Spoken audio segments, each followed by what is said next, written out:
Čas je krátky. Deň súdu sa blíži.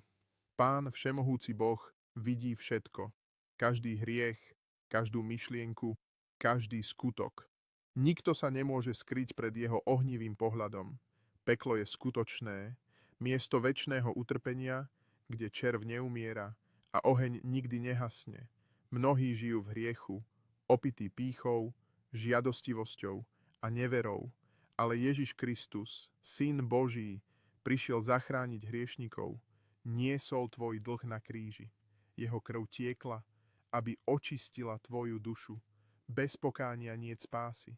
Bez viery v Krista čaká večná smrť. Odvráť sa od svojich hriechov.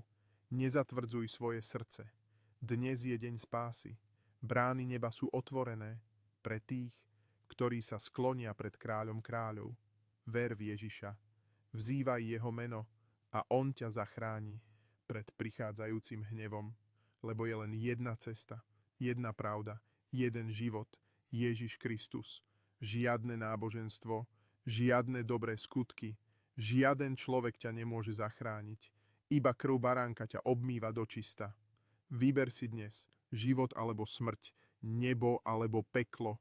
Hodiny tikajú a večnosť čaká. Padni na kolená a pros o milosť, lebo Pán je milosrdný k tým, ktorí sa pokoria, ale pre tých, ktorí zostanú v hriechu, bude plač a škrípanie zubov. Ježiš volá, poď ku mne a dám ti odpočinok. Nech je toto tvoj okamih spásy, lebo zajtrajšok nie je zaručený.